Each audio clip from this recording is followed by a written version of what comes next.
आज ही डाउनलोड करें और अपने पसंदीदा शोज का आनंद लें। ये सच कि मेरे पापा को मरवाने वाली वो औरत नहीं है जिसने आप पे गोली चलाई। मेरे पापा को मरवाने वाली आपकी बुआ जी है। बुआ जी है असली मुजरिम।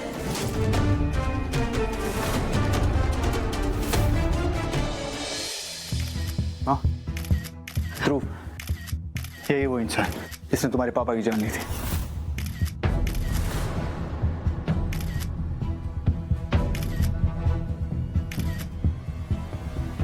यही वो शख्स है जिसने धर्म चौधरी को झूठे केस में फंसाया और उसका मर्डर करके उसको खुदकुशी का नाम दे दिया।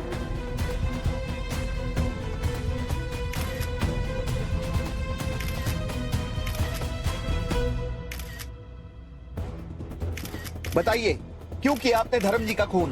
बोलिए। और आप इतने साल से खुद को कैसे बचा पाए? क्या दुश्मनी थी आपकी मिस्टर धर्म चौधरी के साथ? क्या आपके साथ कोई और भी मिला हुआ है? क्या मिड डे मील स्कैम में आपकी भी जिम्मेदारी है?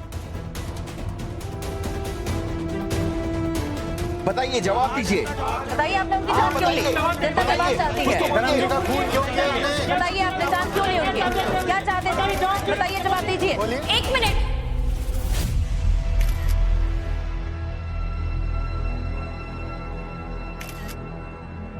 ये सच नहीं है। ये वो इंसान नहीं है जिसने मेरे पापा को मारा है।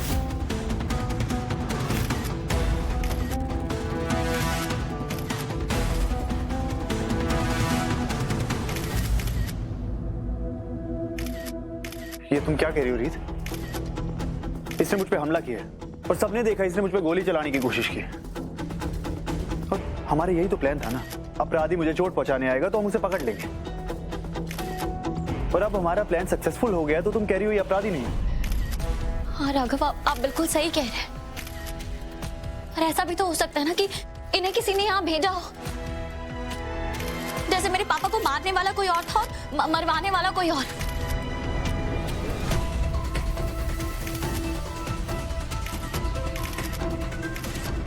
तो भले ही गोली इसने चलाई है, लेकिन ऐसा हो सकता है ना कि वो चलवाने के लिए किसी और ने कहा हो।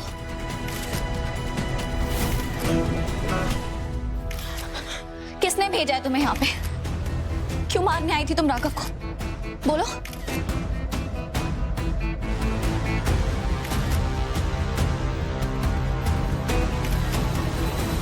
देखो, तुम्हें डरने की जरूरत नहीं है। जो भी असली खूनी है उसका नाम बता दो, हम तुम्हारे साथ हैं। मैं तुम्हें कुछ नहीं होने दूंगी। बोलो, किसने भेजा है?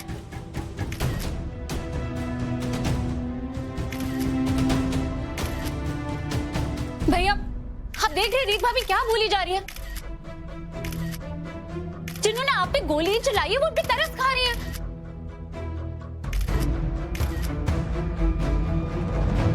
किसी ने नहीं भेजा है मुझे। मैं खुद यहाँ आई हूँ इसे मारने के लिए, क्योंकि ये मेरा नाम लेने वाला था।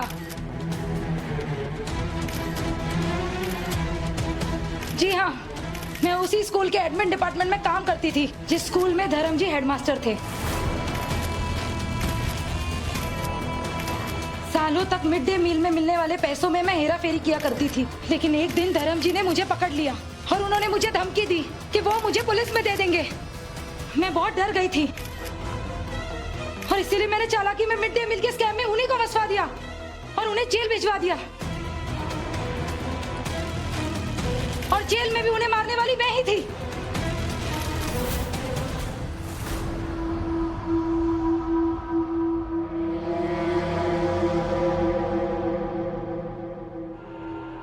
तुमने कहा कि तुम सालों से पैसों की हेराफेरी कर रही हो, है ना? तो कहाँ है वो सारे पैसे? तुम्हारी हालत देख के तो लग नहीं रहा तुम्हारे पास पैसे हैं, क्योंकि तुम्हारी हालत तो गरीबी की कहानी बता रही है। तो स्कैम में तुमने जितने भी पैसे कमाए हैं, इतने लाखों रुपए, कहाँ है वो? बस करो रीत, बहुत हो चुका। नहीं राघव, आज ये सवाल पूछने जरूरी है।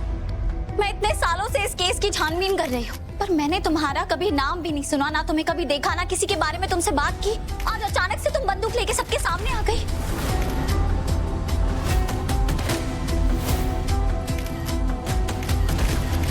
क्यों? क्योंकि ये शातिर है और तुम अपनी छानबीन करना बंद करोगी रीत?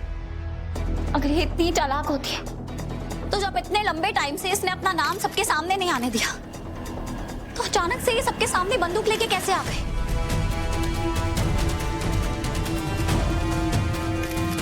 इसने मेरे पापा को नहीं मारा है राघव। ये किसी दबाव में आके सारा इल्जाम अपने ऊपर ले रही है। बोलो किसके दबाव में हो तुम? बोलो। अगर तुम्हें यही सब सही लगता है तो जाने दो मुझे। मेरी भी फैमिली है, बच्चे हैं, जाने दो मुझे। छोड़ो, छोड़ो मुझे। इंस्पेक्टर, अरेस्ट कर लीजिए इसे। इससे पहले ये शातिर कातिल मासूम बनकर किसी और को बेवकूफ बनाए। ले जाइए इसे। छोड़ो मुझे, जाने दो। राघव, मैं सच कह रही हूँ, इसने नहीं मारा है मेरे पापा को। प्लीज आप मेरी बात मानिए। भैया अब तो मेरी बात मान लीजिए कि रीत भाभी का दिमाग ना खराब हो चुका है।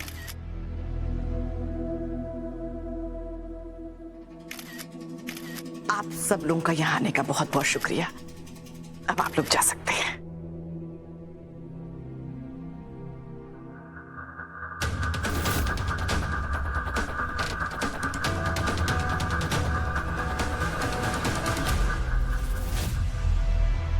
राघव, क्या हो गया तुम्हें?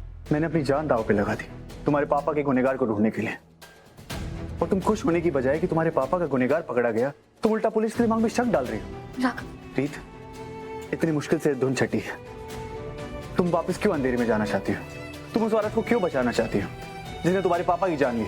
राघव, मैं जानती हूँ आपके नजरिए से इस समय क्या दिख रहा है। आपका गुस्सा, आपकी फ्रस्ट्रेशन सब जायज है, पर सच ये है कि हमें बेवकूफ बनाया जा रहा है और मैं भी इस जाल में फंस जाती अगर मुझे इतना बड़ा सच ना पता चला होता तो।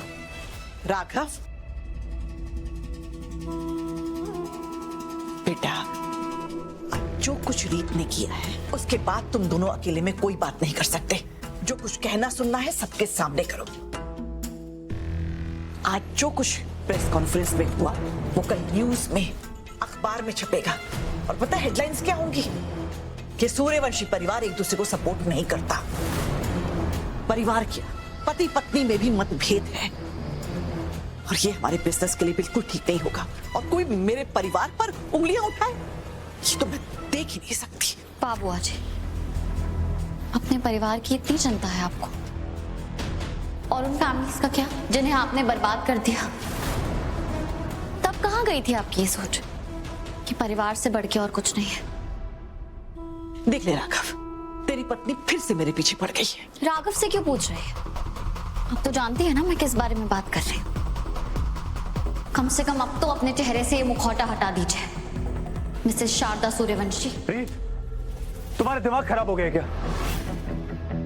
क्या बकवास करे जा रही हो? मैं बकवास नहीं कर रही हूँ, ये सच है राघव। कैसा सच? ये सच कि मेरे पापा को मरवाने वाली वो औरत नहीं है जिसने आप पे गोली चलाई। मेरे पापा को मरवाने वाली आपकी बुआ जी है। बुआ जी है असली मुजरिम।